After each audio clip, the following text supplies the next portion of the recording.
Oh, hello and welcome to John and James Live. James, you're looking a little bit dark there.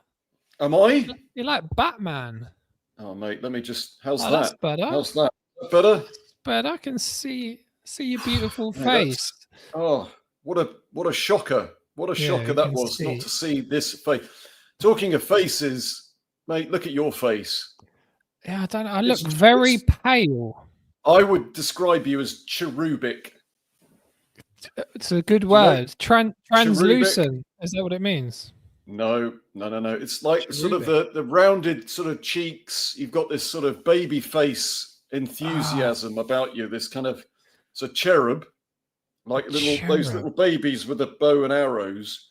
You're Yeah. cherubic. Yeah, it's That's been a what I thing in my can I it's been a just say theme in right my now life, that James. it's one of the things that I love about you, mate. I'm going to say it publicly. Yeah. Is My it okay for me to say that? I think I love you. I love you too, James. But the cheeks has been a thing. No matter how lean I was, even in my It's sportsman days, I always had quite chubby cheeks. There's a lot of even yeah. smiling is quite an effort. There's a lot there, but apparently So it's you a lose weight, the. yeah, for the corners of your mouth to actually lift those It's bits. ah, Oh, oh, it's yeah, if you get a maybe punch to don't the do that. face, it's a bit of Yeah, a maybe don't do absorption that. there. Okay. But apparently you lose fat in your face as you get older. Is that right, James? I Or have wouldn't I know. just made that I up? would literally no idea, mate, what you're talking about. Yeah, that's why you got to be careful, the ladies, of if you're getting fat removed for your face and things like that. I know that's a thing now. Have you seen it? You can get your cheeks hollowed out, but if you get old and you hollow out normally, then Well, you're gonna I'm look like a thinking maybe I could skeleton. suck some out of my backside and then just kind of re-inject it in other places, just to kind of plump things up a little bit. Plump things up. Yeah, your And skin's then I, pretty good. just Did you walk stay out around the looking like sun? an Do you, arse. James? Hmm? Your skin's good. Do you stay out the sun? No, I tend to go in the sun. I think maybe I do have some ethnic ancestry there. I think there's a little bit of something going on. I do like the sun. Interesting. Very Yeah, interesting. Okay, yeah. James. Today we will just have a roundup of the week, little bit of an overview, the overview of what we're doing, and we'll just answer some questions. The big questions, life's big questions, is normally a category, isn't there, with these things: health, wealth, and relationships. People will have problems within these three categories, and pretty much all businesses are trying to solve some type of problem within those, aren't they? And we're really, yeah, we've been a bit of a journey with this lives, haven't we, James, in terms of navigating what we're interested in talking about. Really, our default in the past has been to hypothesize in the shadows and really never get going. You think about this whole business plan in your head and then you never pull the trigger. But now Execute. it's like, fuck it, let's just go. Let's do it. Let's figure it out on the go, on the fly. We'll Yeah, work it let's out. We chuck know what ourselves we're off the interested in. cliff and build the plane on the way down, as Exactly. the And that's saying pretty goes. much what we are doing today. So just a quick recap on the week. We don't really want to talk about too much politics every day, do we? Because it's not really changing, whether Trump sends a tweet here and Putin does this. Yeah, there's sometimes there's some real macro shifts, but in general, it's just a lot of low level, I don't know, negativity, isn't it? It's like, Noise. yeah, it's quite. Yeah, It's we've had quite that noisy. conversation before, haven't we, in terms of what we do pay attention to, that we have to have a level of knowledge and awareness about what's going on in the world. But I think it can kind of get to a point where it's just like, wow, that's a lot. What do I do with that? On a daily, it's a lot, isn't it, James? I think maybe on a weekly, better, probably like a weekly roundup or a fortnightly roundup. But on a daily, you're basically Daily. Well, just it's not even daily, is it? It's regurgitating. like hourly, minute Yeah, by but minute, constant stream of updates and telling you what's going on. It's like, yeah, but nothing's massively changing, is it? To be No. honest. No. But I guess if you tapped in once a week and you thought about it, that would probably cover most bases, and then you're not like triggered all day. So I think we're gonna maneuver that. And then with some of the stuff that we've been talking about in the past as well, with the old feminism post as well, this has been enlightening. It's been an enlightening week. Sometimes if you get, I wouldn't say even get the wording wrong, but things can be misconstrued in your writing in terms of articles, and people will jump on certain things and make judgments. Especially, I'm not used to it, but people making character judgments is quite an interesting one, isn't it, James? It's you don't really know how you're going to feel about that until it happens to you. Now you realize. But we had that conversation, didn't we? We literally talked about it just beforehand. It was like, you need to be mindful of how these things could affect you. You think they're not going to affect you until they happen. Exactly right. But I think, when you look at these things, that there is a character assassination thing going on. It's like people would want to hit out at you. They don't have the context of knowing you, and just purely basing it on what they think you're about, whether they think you're trying to manipulate, whether they try to think you're making money out of it, you're just being incendiary, you're just trying to poke the hornet's nest for the sake of it, as opposed to actually having a sensible conversation, having some level of discourse around this thing. And I've spoken to guys, I've spoken to women, you've spoken exactly the same. You go out the street and we speak, and everybody's in a similar situation of going, I'm really glad that you're talking about it, that you're giving it this kind of a voice to speak about this thing that maybe we're nervous about talking about, but actually it's okay. We can be all right speaking about the subject and not feel like, you're going to get cancelled as a result, or, that's, you're not qualified to talk about it. We're all human beings. That's what qualifies us. Yeah. We're in a situation where these are the things that we're facing on a daily basis. So it's making sense of what it is that's going on around us. And I think this is what we're trying to do. And literally, I've said before that this is more or as much for us, you and I, as for anything else. It's a way of, making sense of what's going on in our heads, what's going on around us, that we just on a daily basis have a conversation about it. I mean, if other people resonate with it, then that's fantastic. That's absolutely brilliant. And we can. Yeah, there's one thing being a consumer of content. There's a different thing being a creator, isn't it, James? And once you become in creation mode, then you really fast track. You have to gather your thoughts. You have to think, what do I actually think of this thing? I've never really thought about that introspection before. How can I put that across? How can I maneuver this situation? What do I believe? Who am I? But when you're in consumer mode, you're just basically regurgitating and taking in information of what other people think, aren't you? You're watching somebody else's life. Yeah. Where it's different being on the stage, isn't it? Well, I would encourage anybody to do it, to try it, because if nothing else, it makes you look inward. Yeah. And figure out what you think about these things, as opposed to being in constant kind of, reaction mode, that you go, well, what is it that I believe? And what do I think about? What is my belief systems?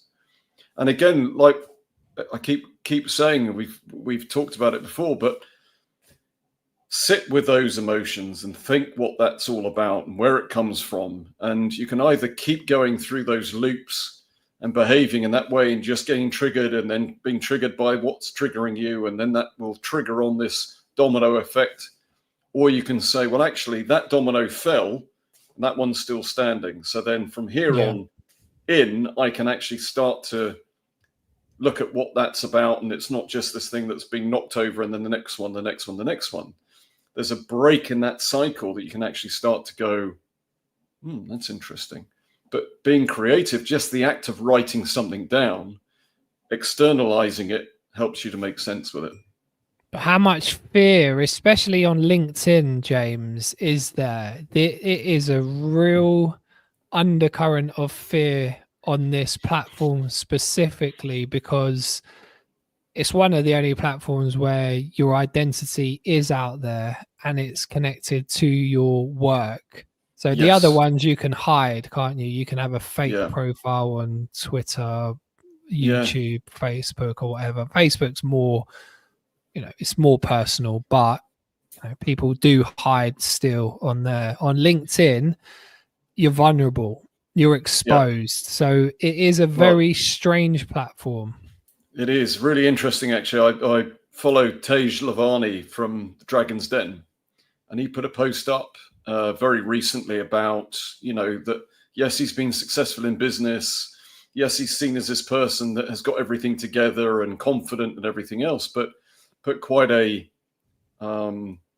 vulnerable post around the fact that, he isn't necessarily like that. And he does have his vulnerabilities and his insecurities, etc. And I just read one of the messages there. It's like, well, yeah, it's all right for you to say that because you've already made it and you've got money and you've got that luxury of being able to be. Yeah. But until you've made it, I think people are still trying to make out that they've got everything sorted, and I think the comment also stated that, like, you cannot be showing vulnerability in business, that people need to have that trust and be able to, know that you'll be able to do the business. Yeah. And they have faith in you. And then, so it's a really interesting conundrum and this situation to be in. It's like, well, I want to be open and honest and vulnerable, but then I don't want people to go, well, I can't deal with that. I'm going to walk away. Yeah. Because so where's the balance? It's the And this is volume, exactly the platform. maybe, because maybe back in the day you would have, you'd know the butcher, the butcher's wife, you'd know probably the butcher's kids, the carpenter, their family. Everyone sort of knew each other more in a community or village. You know all of the intricacies of really what's going on. And now you're, in this massive world of what, 1 billion plus people on a platform like LinkedIn. How do you differentiate from your cybersecurity guy to your, carpenter to your media person? These people you'd never have ordinarily come into contact with. Never. You would have stayed in your little circle of influence and friends. Yes, there's international travel, but again, if you think about, those kind of scenarios of, let's say 60, 70, 80 years ago, that they would have only have probably circulated within that little kind of conclave, the village. It was much more insular. And now they would get to know them. And I guess people would hide their feelings more back then as well, is that you wouldn't necessarily know that they were having marital problems, or that, they were having anxiety, or, maybe there was some Alzheimer's or anything like that. It was just, it was so much about, this outward show of being,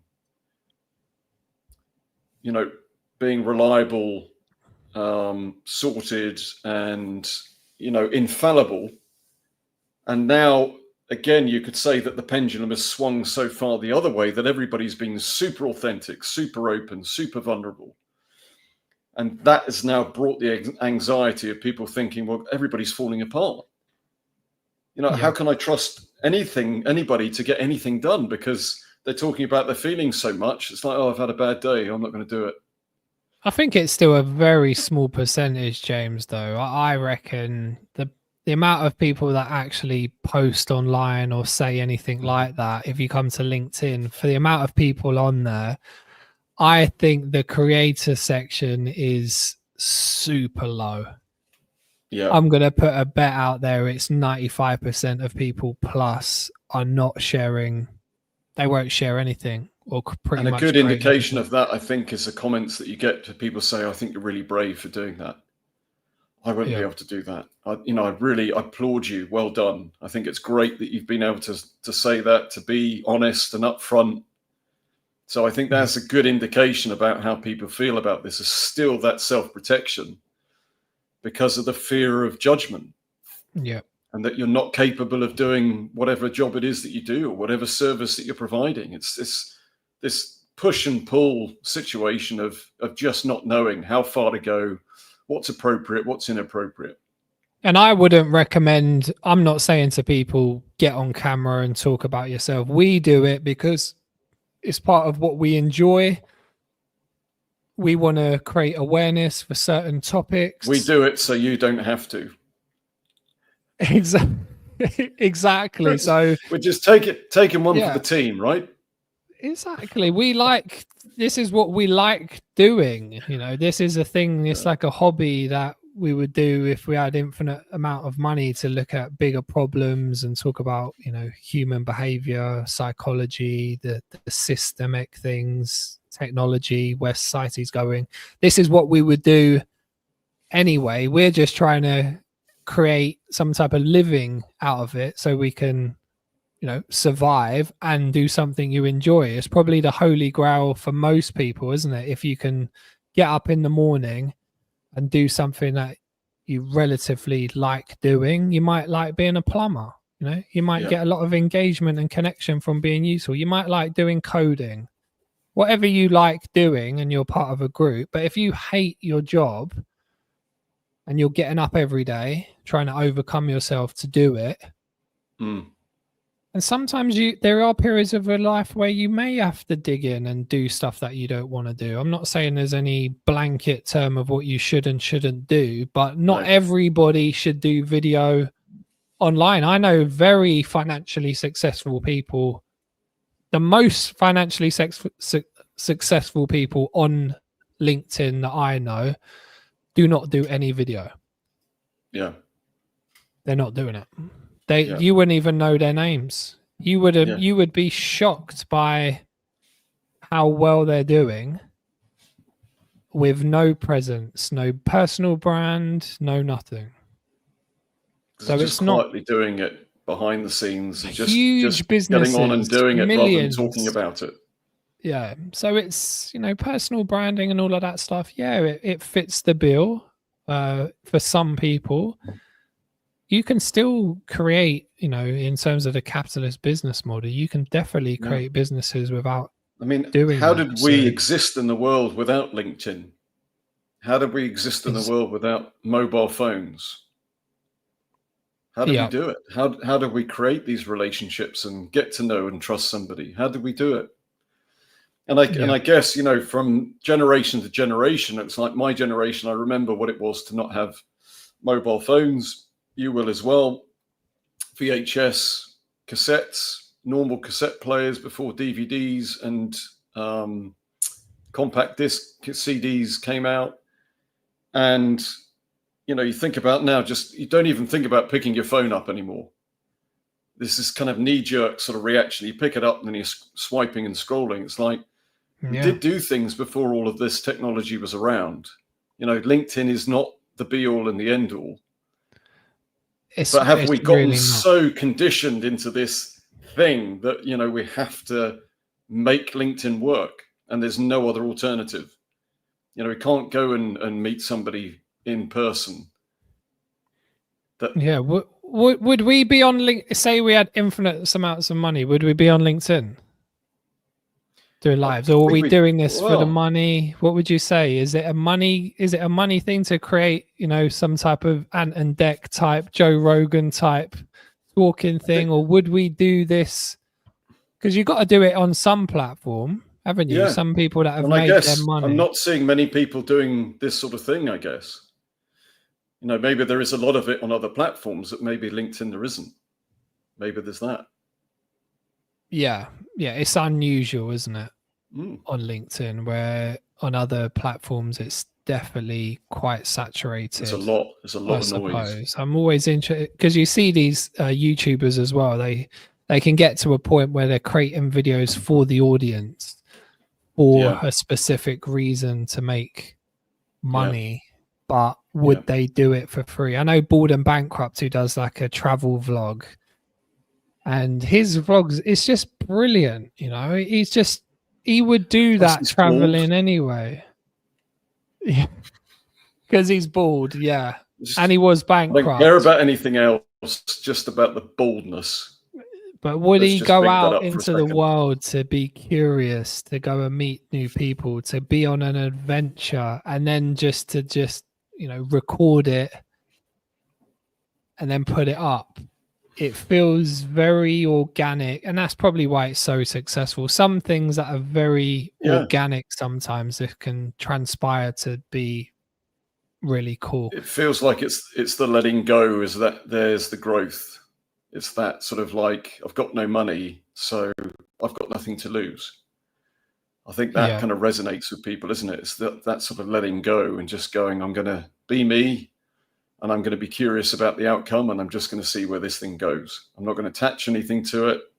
I'm sure there was some intentionality behind it. I'm sure he looked at, how things were going social media wise and thought, but then I've got nothing to lose. And if he had them a little bit of money to go and start, and then this thing maybe snowballs.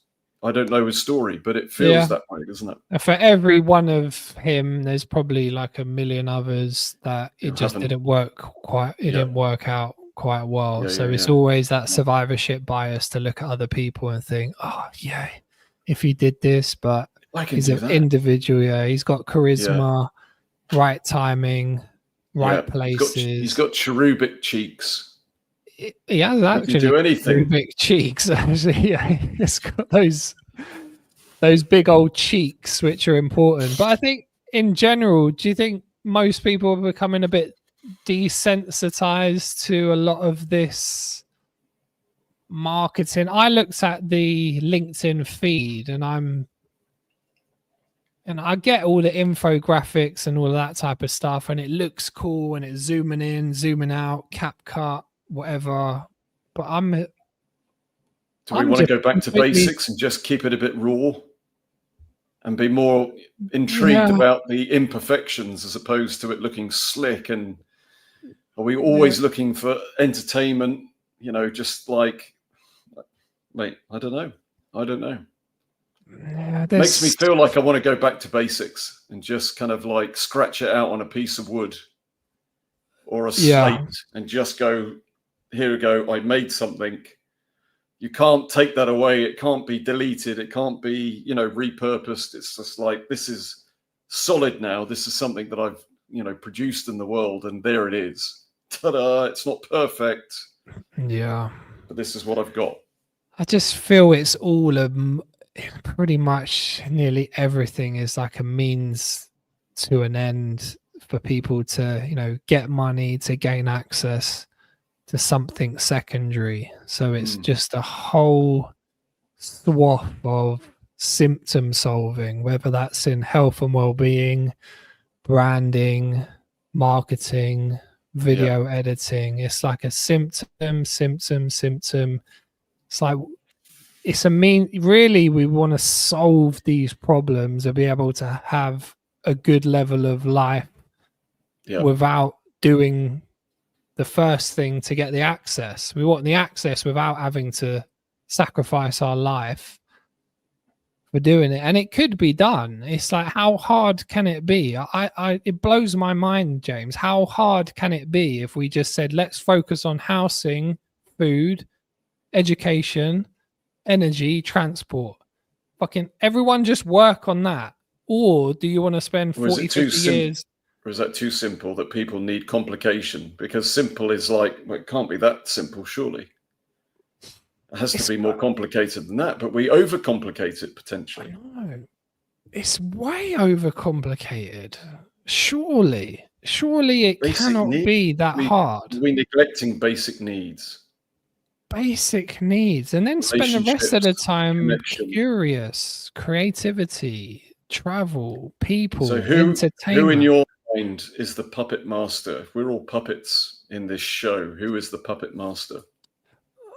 I think there's some obviously high level financial people who have come from a scarcity model of living where things were at one point in time based on fear and scarcity for valid reason. there wasn't enough to go around. You needed to conserve.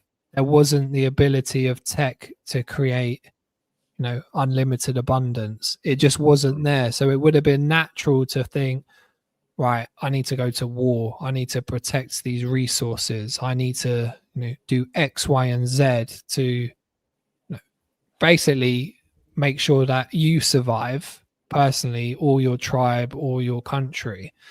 Now that we've got the ability for abundance with tech, it changes the whole system. The whole paradigm changes, and we haven't caught up to that. We're still living in this scarcity, fear-based world where it's infinite growth and debt, and there's not enough money to do this and that. And you just think, well, the money hasn't disappeared. It's just redistributed somewhere else. Somebody's making a hell of a lot of money. Somebody owns that debt. Yeah. So don't tell me there's not enough money.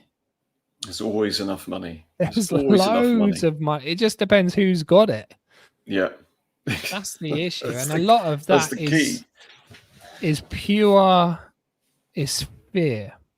It's a hell of a lot of systemic fear. And we're still living in that. And really, it's underpinned probably from housing, land ownership and housing.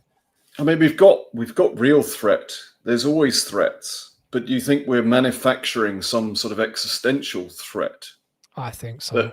That, when we don't necessarily see something immediate, that we're then creating in our minds something to be fearful of. Yeah.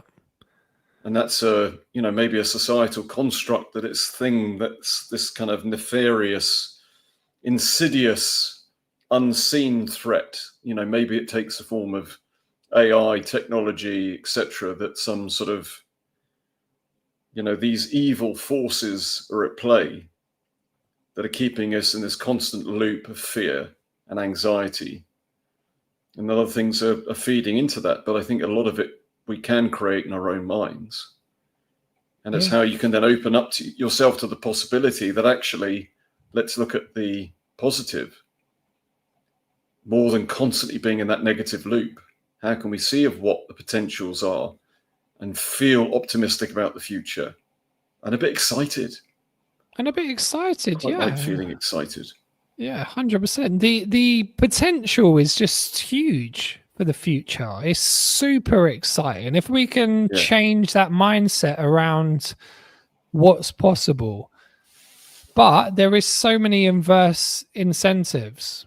If you start building loads of houses and you make housing cheap as chips, then you're going to get middle class people, upper class people thinking, I don't want my house value to go down. If there's more supply, then the value is going to go down. I don't want this. I'm holding on. It's all a very scarce mindset of trying to protect what you have. And that needs to evolve. It's going to it's going to be forced to evolve. And if everybody has access to what they need, how much passion are they going to have for wanting to go to war? It's not going to happen, is it? If you look at the people that have been called up for war in like Russia, these are people, they was like getting people from the prisons saying to them, look, if you go into the front line for 6 months and you're free. But obviously they're like cannon fodder. They've just been sent there to get obliterated. They're never going to, they're going to last 6 months, and they probably haven't. They've probably got rid of all of their prison population, because that's exactly what they've been doing, sending these people to the front line. Who's going to want to go into war when you've got a good baseline? How hard is it? How can you have people that have got millions of mansions and jets? In Saudi Arabia, they've got a guy with 100 Rolls Royces and golden palaces, and then you think the people that built Dubai were poor immigrants with nothing. Bust in. How is that? Why? It's just a scarcity fear model. And that is, I hope that the system eats itself to the point where AI forces change and you get real small groups who can create some type of self-sufficiency. So maybe you are a type of like off-grid kind of person and you're not relying on the system to survive, because nowadays we're just not really independent humans, are we? We're born, we don't know how to hunt, we can't hunt food, we don't know how to grow food unless you're a farmer. It's not like you're self-sufficient. Who knows how to build their own house these days? All of these things that would have been generationally in our DNA of independence. But it was through necessity, wasn't it? So when you make a comment around society, it's like you can understand why these things have been lost, because there's no necessity. There's tradesmen that can do that for you. You can go to a supermarket and buy that. The only way that will change is if you go to the supermarket one day and there's no food there. Yeah. Or over time it slowly dwindles and you can't get what you need and you go, holy shit, I better go grow some. Or what does that turn you into, James? You're just a man baby. Like, you have to go and do a secondary job. You have to go and work in finance and insurance to get the access to have the house. You're always doing a secondary job to get the access for the basics so that you can travel on holiday. So always doing the secondary thing first. Why don't we focus on the access? I can't get my head round why no one's talking about that. But is it only just about accumulation of more and more and more? Yeah. You know, when is enough enough?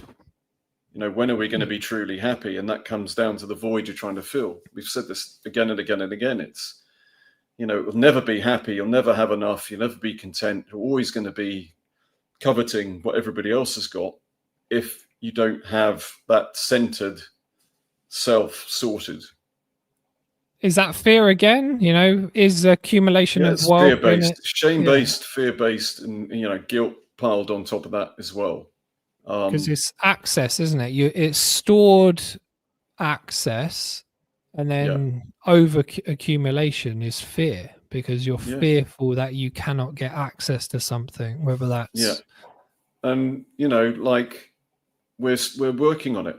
You and I are both working on it. It's like, it's not the finished product. We're not pontificating and saying that we've got it all sorted. But it's just an awareness of saying, well, what is that? I'm just going to sit with that. Why do I want all of that so much at the expense of relationships and time with the people that I love? You know, where does that come from? Why am I so distracted on my phone when, you know, I should be having a conversation where somebody's trying to tell me something important that really matters to them, but I'm going, oh, what's my likes on LinkedIn? Why hasn't anybody commented on what I put out? What the fuck's that all about? Yeah, on a micro level, 100%. On a macro material level, I've got no interest in flashy watches, cars. Does it bother me? Even if you go to a nice hotel, how long does that take before the novelty wears off? Yes, it's nice to have nice things and safety, but I'll be happy. I was happy on a beach in Thailand. Yeah, in a hut. It kind of makes me feel a bit weird now, to be honest. It's like I go anywhere that's really nice, like expensive hotel or restaurant or something like that. The level of attention and service, the subservience, kind of makes me feel a bit icky. Yeah. That there's another human being that's okay. They're getting paid to do that, and I completely condone it, and I know that that's, you know, it's a livelihood and a job, but for me it's like, why am I in this? And if that's something that I covet, being in that position of being of power or being served, and it's nice to sometimes be taken care of, I get that, but when I really think about it, it just makes me feel uncomfortable. Would they do that? Would that person do that if they didn't have to? No. They wouldn't do it, would they? It's basically coerced slavery. Not to that level, yeah. Of course they're not going to go and stand in a 12-hour shift fucking serving people their foie gras. Don't get me wrong. It's like, I've done service industry jobs, and I've enjoyed it, and I've enjoyed, but I don't know, I'm just at the stage in my life where it just, I kind of can't unsee what I've seen and how I feel. And, I'm just not that person to enjoy or to be gorged on that kind of interaction, I guess. And even when you go there, it depends who you're with and what the context is, because it can be, as hollow as hell, can't it? You can be with the wrong audience or in a corporate crowd talking about superficial shit, and you're just like, oh, fuck, it doesn't really matter, does it? If you got these massive plates with a little bit of food on it, I just, really, is that really a big thing? I just, the consumerism thing of, I could wear the same clothes every day. I'm just not really bothered about that at all. I've got no energy around that. Which interesting. Which is weird. But some people, I get it. It's like, it's nice sometimes to dress up. You look good and stuff, but you have it when you go on holiday, don't you? Eventually, if you go to a warm country in a beautiful environment, it seems for me, the less you care about everything else, everything ends up being like one pair of shorts and a flip-flops, doesn't it? Yeah. It just ends up, no matter how much you pack, you seem to wear a couple of pair of shorts and some flip-flops. Yeah. And they'll get washed. They'll get washed, reused. You're thinking, do I want to put on this? Because it's always the most comfortable pair of shorts in your favorite t-shirt anyway. It's like, I don't know why I pack that other stuff. Yeah, why do I need to wear this big Rolex diamond watch? It's uncomfortable. You know what I mean? What's it it's saying? Hot. So we're coming back, I think, just briefly. Did we get, we've been inundated with questions. I don't think we've had any questions, have we? No one's got any questions, James. They see, we were here to solve everybody's problems and issues, and literally didn't matter what the question was going to be. FOMO. Nobody's got any problems, James. The world is sorted, mate. Our work is done. Should we go through we'll go through the 3 pillars, the health, wealth, relationships. We'll start off with problems in, wealth. Straight away for me, obviously you want to do, everybody needs to have some type of income, don't they? Unless you're a trust fund and you don't need it, or you've won the lottery, you're going to have to do something. So you've got a couple of options. You're either going to get a job, or you're going to try and create something yourself with a business. With a business at the moment, you got to find a niche in the market. You got to find what you're good at, what you would actually like doing, get qualified, get skilled, go and do that. If you're working in a job, again, you've got to pretty much do the same, align your skills, your values, what you want to do, and try and move that ladder. And there's a lot of sort of nuance between the both. But again, you got to think to yourself, do you want, how much do you want to sacrifice? Because each one will take sacrifice. If you get a job, potentially more security, you don't have to think about stuff. But nowadays, maybe not so much, because the world's changing and people are, jobs are being displaced, and you can let go. You haven't really got much power when it's in somebody else's hands, but there's massive pros of getting a job, isn't there, James? So you could work in a great company, great people. You might be there for a long time. Amazing. You might love it, etc. Yeah. And then working for yourself, man, it's not easy either. You're gonna have to wear a lot of hats. You're gonna have to find product market fit. You're gonna have to, potentially do a hell of a lot of work for nothing back for a long time. Maybe you will get lucky and you will stumble across something quickly. But again, the whole environment's changing. Social media completely changed the game, didn't it? The internet changed the game. Businesses that were around 30, 40 years ago, there's some of them which were huge, like a Blockbuster Video, is dead as anything now, aren't they? So Dodo. dead as a dodo.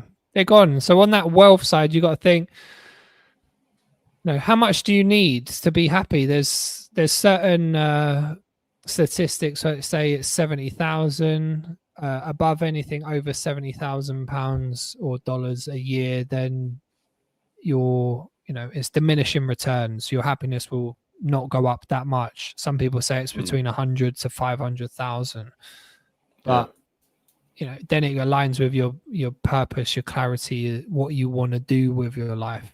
James, would you agree on that side? Mm-hmm. Yeah, so different. Yeah. So that one needs a little bit of thought, because your work ends up being in this capitalist system of where we are now in this stage of evolution. This is your life.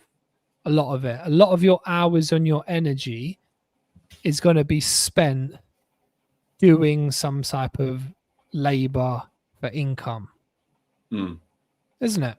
Your whole life. If you look at my wife in the NHS, she does shifts we're up at 5 a.m. She gets to work at 7:30. She gets home about 9:30 at night. Yep. That's your life, isn't it? A couple of hours, then you're in bed.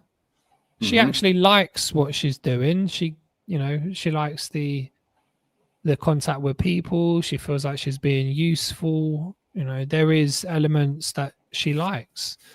Yeah. But if you're doing a job that you hate and you do it every day, sometimes you are coerced into that situation. Sometimes you might have to do even more work in the time that you got off to try and get out of that situation. Yeah. So second pillar. Relationships. Relationships. So on the relationship side, James, you might be single. They probably say on your deathbed, what's the most important thing that you've got when you die?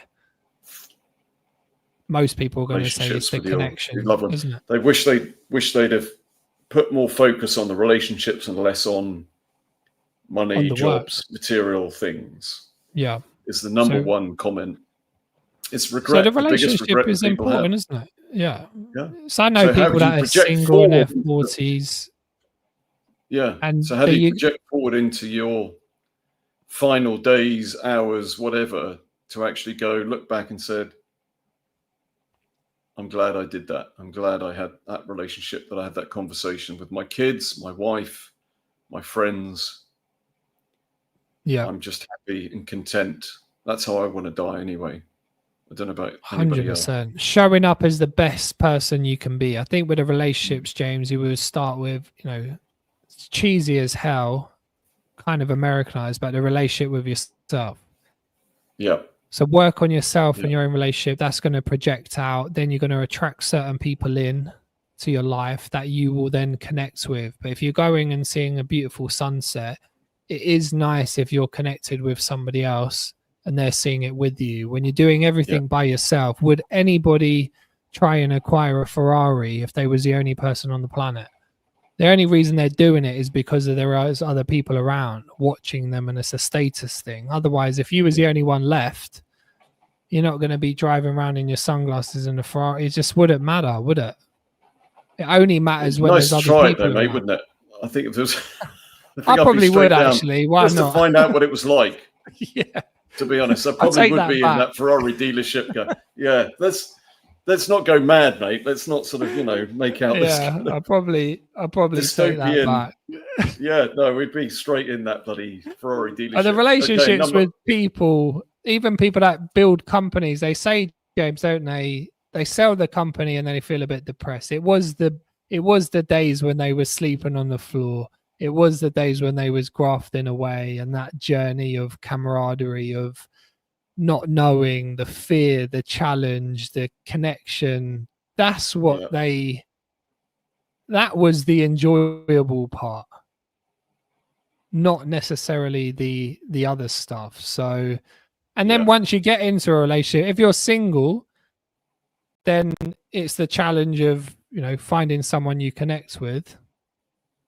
Here we go. comment Did from you pull Daniel. that up, James? That was. I did. I tell you what. How are you doing? How are you I am doing getting this, James? properly tech savvy. Your AI, Daniel. Well, it's like magic. Mayman So, Daniel, my choose very your good life friend, wisely. Don't stay in a job that you hate. Don't stay in a relationship that is hard work. Find contentment. Got my camera in the way here. Don't get hung up on material objects for status. Man. Exactly right. Daniel's talking sense here. But again, my language. When you say don't stay in a job that you hate, sometimes people are, I'll say to Daniel, what do you do when you're coerced into a situation? So you've got a job, you've got responsibilities, and you're in something potentially you don't like doing, and you sort of need the money. You've got to really try and do something in the extra time that you got if you want to change that situation, haven't you? Which is not easy, because you might have to take a leap of faith. You might have to build something up on the side. So yeah, a tricky one, isn't it? Yeah, I mean, just it's life is, you have to make ends meet. You've got to earn money. There's no way around it. How you choose to do it is another thing. But and no job is 100% safe. We think we've got job security by having a job, but you're at the mercy of the economy. Well, everybody's at the mercy of the economy. So what else does Dan say? What's the exit strategy? Work out the exit strategy is, and don't settle for status quo. Yeah, I like that. I think you have to be proactive in finding out what the exit strategy is. And this doesn't just mean work. I definitely agree with Daniel. It can mean relationships. Sometimes when you're in a relationship and you feeling maybe this is not the right thing for me, my God, it's probably one of the hardest things to get out of. I would say a relationship is much harder to get out of than a job. The emotional toll that it takes. The hurting somebody that you might, you probably love them, but maybe don't want to be with them, or it's not right for you, or something's changed, the environment's not changed, or you can't leave because of financial reasons, or it could hurt your kids. It could, there's so many reasons why. And I've been in that situation with a partner in the past, and leaving, I knew it wasn't right, but leaving that situation was excruciating, so hard. So I can imagine how people can suppress their selves, suppress their soul, not to go through that fire.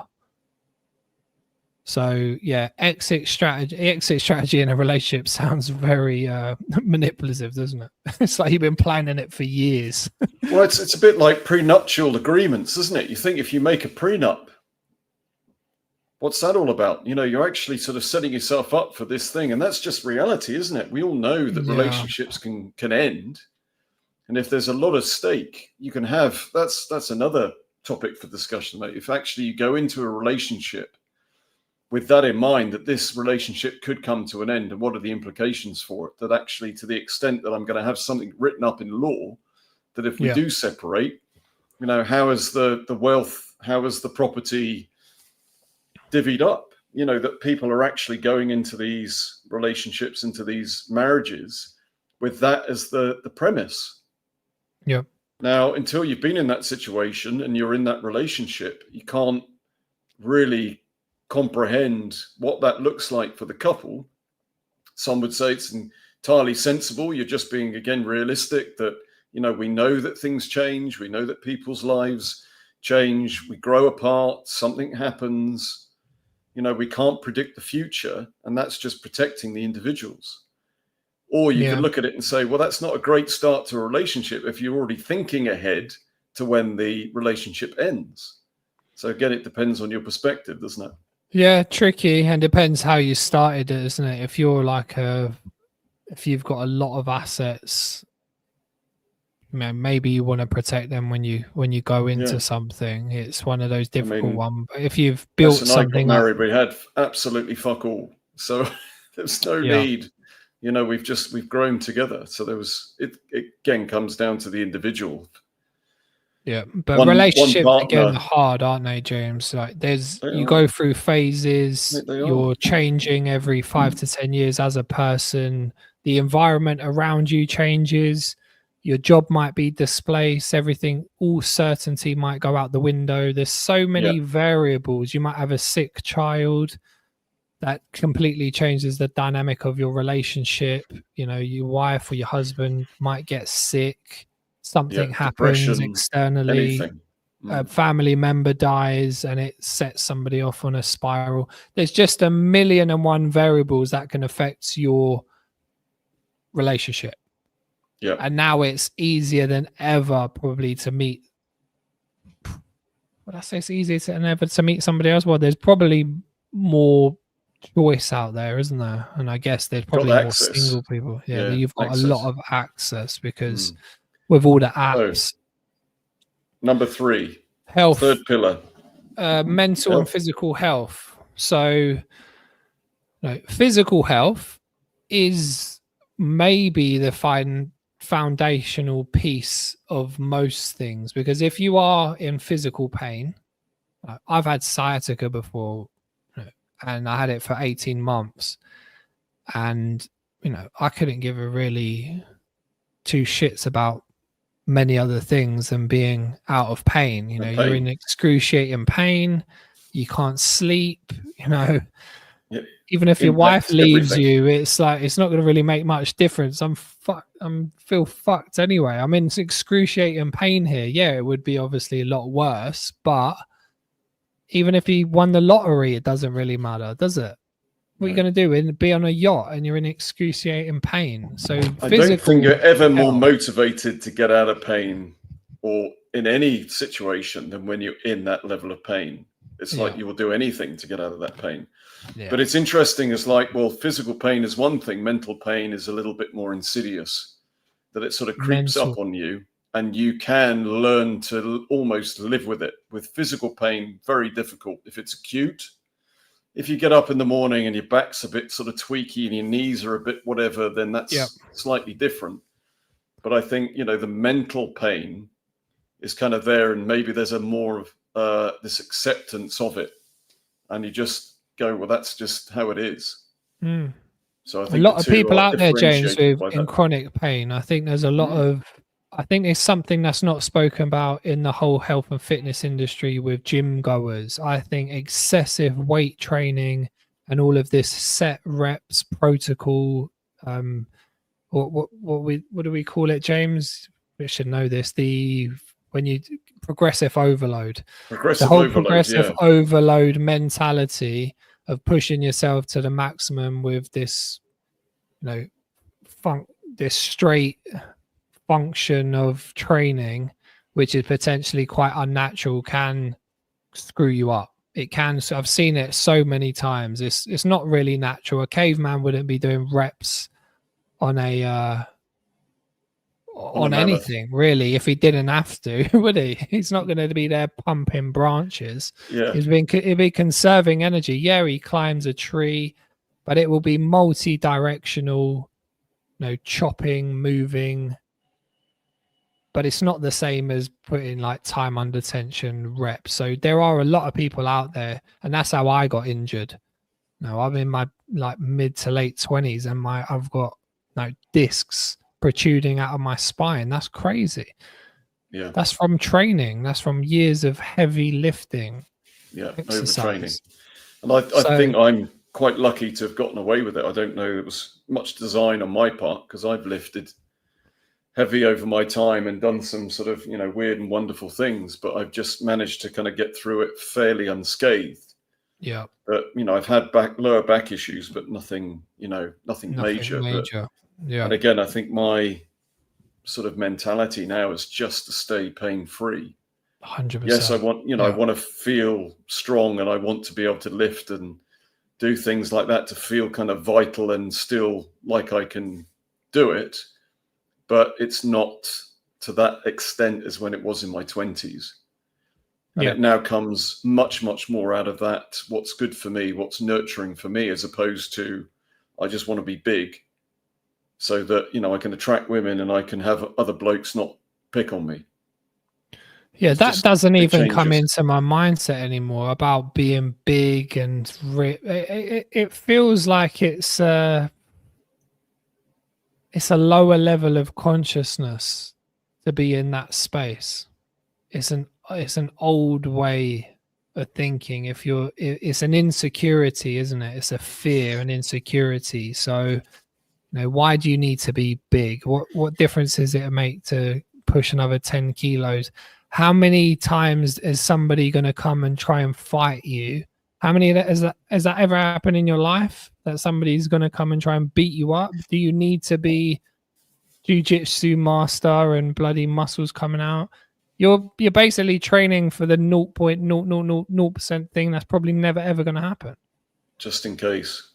And even if you stop doing it, you're going to be back to zero in about, 3 months. Your body will just go back to default, and all of that muscle that you've put on will be gone.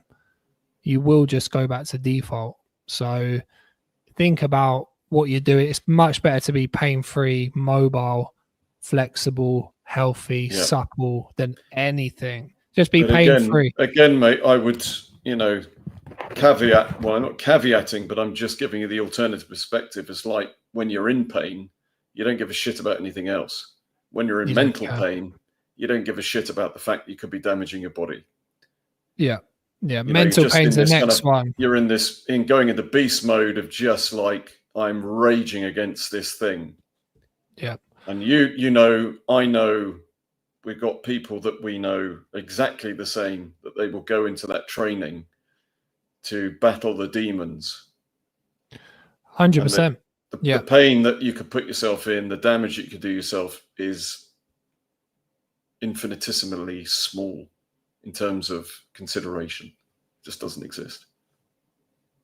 And that comes lastly, the mental game. So the mental game, obviously, you can be born into a situation, have genetic predispositions to feel in certain ways. You've got brain circuitry, neuroplasticity. You've got all of these, beliefs, mechanisms that are not just in your head. They are hormonally triggering you on a visceral level. So you might be more predisposed to anxiety, depression, depending on what your environment was growing up. So you got to have some type of awareness of that. If you want to change it, you're going to have to do some extra work, whether that's meditation to reverse things, therapy to understand things and alter your beliefs, your perspectives, and your actual mental wiring, because you just might be wired a certain way, and just knowing that you might have to overcome that, and it might be hard.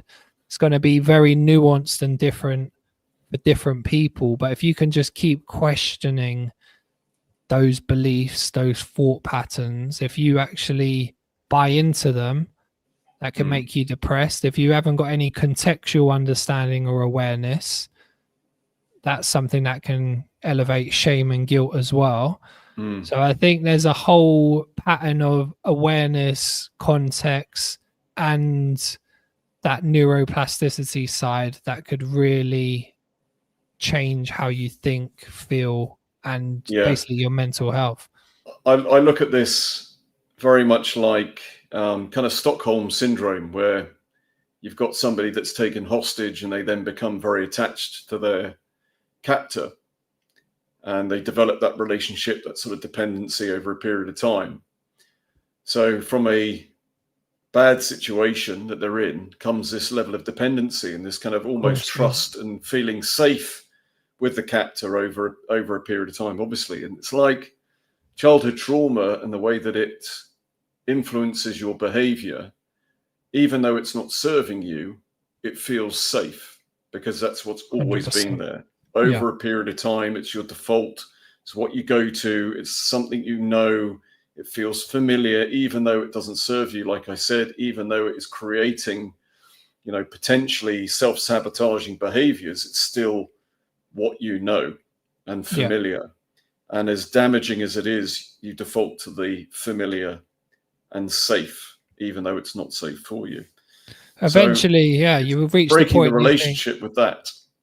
It's 100%. breaking the relationship with that. You got to ask, James, if it's working for you. People have got to ask. Yeah. Is it serving me anymore? You've got these safety mechanisms, these coping mechanisms. Yeah, they might have got you this far, and at some point of time that was helping you, but is it serving you now? Daniel said things are tough. The perception of that first step to make a change towards something better is tough, but what awaits you on the other side is worth it. Life's too short. I completely agree with Daniel. Sometimes the anticipation of the action is so much worse than the other side. It's like having, I remember it when I wanted to split up with somebody. It was having that conversation was terrifying. It was terrifying. It was the thought of it. So for somebody like me who doesn't really have anxiety or depression or anything like that, I was so anxious. Did you put the emphasis on yourself? Do you say it's not you, it's me? Is that? I used to do that. The old adage. But like, it's like, trust you. It's nothing to do with you. It's me. I'm just, It's all me. No, I said it's you. I fucking can't stand you. I've had enough. I'm out. Yeah. But it's easier to self-sabotage in those situations. We've said it before, isn't it? To go and have an affair, to go and do something, or to do something that sets the grenade off where you don't have to make the decision. It's out of your hands then. And it's anything. All of those three pillars come down to how you feel about yourself. Yeah. Whether you feel worthy of any of that. And like, these conversations are pointless and they're going to fall on deaf ears if you don't feel like you're worthy of any of those benefits, or those three pillars. Yeah, if you don't feel like that's related to you, then there's no start point. And that's the introspection of going, well, do I know that to be true, around the voices inside your head that tell you that you're a piece of shit? And if you keep telling yourself you're a piece of shit, well, then that's what you attract to you. The relationships you have, the health that you have, mental health, and then, the physical element will then be reflective of that. So if we go to people and say, you should exercise 3 or 4 times a week, you should do it for an hour, you should do this, you should go and lift weights, you should go for a run, you should eat properly, etc., etc. It's all bollocks if you don't feel like that's what you deserve. You maybe go down that route to an extent. That's a good point, James. That's a good point, because I don't think like that, so I can't resonate with it. So it's good that you understand that concept. Like, if you got a belief that you're not good enough, that's quite a fundamental belief. It doesn't matter what technique you use or advice you give. That's poison in the water, James. So what do people do if you've got no? Because that doesn't. When you say that feels more alien to me, but I can imagine there's a lot of people who have got that self-hatred. So in gyms, and I've worked in enough gyms to know, it's a small percentage of people that are members of that gym that will go on a regular basis. And you'll know the type of people that I'm talking about, male and female. Yeah. And they are in there, and you would look at them and say they're highly disciplined. They come in on that day, maybe they're in 5 days a week, and they're doing their workouts and all that sort of thing. And we'll see, let's use the kind of seasonal elements of gyms, for example. So in January, incredibly busy. Everybody's made their New Year's resolutions, and all of the regular gym goers are going pissed off because they can't get on any of the kit, because all of these new members have come in. Then February, about mid-February, it's back to normal again. Yeah, it's those same members that were there in November, December, before this new influx of people. It's just the cycle. I see it year in, year out of the way people are. So those people that are going in, the minority of those people that are going in, are they? Again, this is a judgment call, and I don't have the answer to this, but are they people that are absolutely happy with themselves, content with their lot, you know, happy in their skin, comfortable in their skin. Maybe, maybe not. But The they're new there for a members. reason. They know how it makes them feel. It makes them feel good. Yeah. And they're maybe battling those demons, and all the time that they're in there doing what they're doing, it's that consistency, that routine, that discipline makes them feel good. You're getting that dopamine hit. We know that exercise is good for us generally. So it's, mental health benefits, but I think there's probably some demons there that are being battled. The people that struggle to go on a regular basis are the ones that go, I do this. I start with a routine, and I've had conversations with people, and I get so far down the line and it's hard and I can't be bothered and I give up. So where does that come from? That comes from the belief system that they're not worthy of getting to where they feel they want to be. They don't identify themselves with people that go to the gym on a regular basis. And that's their lot. That's me. I do this. I go for a couple of months and then I give up. But next year will be my year. So I'll make that New Year's resolution and then I'll start back in January and I'll do it this year. And then the same thing happens again and again. So until you start with the fundamentals, and that is that exploration of, where is this hole that I'm trying to stuff things into? Where does that come from? And it can be different for everybody. But until that's addressed, I don't believe there's any possibility of meaningful change. I think definitely something to explore on that one, because I think even for that person who doesn't want to go to the gym or doesn't keep it up, is that It's part same with of anything. if it's part Same of with anything. self-love, or is it a systemic thing where they're doing something that is completely unnatural? It's not about the self-love, it's about going to this little box room. It's like going to a cave and pushing a log backwards and forwards. It's what it represents. Times. So the gym analogy is just a analogy, and I think it could be, again, eating well for your body, nourishing your body is another thing. It's almost a sort of a level of self-abuse, isn't it? That Ben says sometimes perceived discipline actually fear in disguise for these people. It's harder not to do the thing, therefore the cowardice journey is to do it. The courageous journey is not to do it. I think that's true in some respects.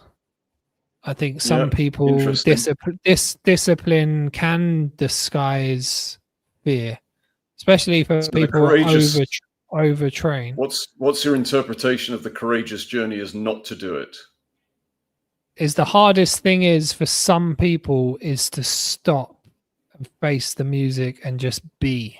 Some people find action easy. It distracts them from their own reality. There's a lot of personality players that they can only survive when they're go. They can't sit on the beach. Basically, they can't be with themselves. So they look externally successful, but they've just spent their whole life running for themselves. Or like the Iceman, Wim Hof, it helps him distract from possibly the reality. What he needs to do is not go into ice, sit with himself, feel the pain, not do something to distract yourself from the pain, because then that becomes we talked about the dominoes. So remember that domino conversation we had. It's like every domino's coming over, but as soon as there's just a little bit of a gap between that one and this one, and that stays standing up, that you've got to go, oh, I've got to think about that domino now.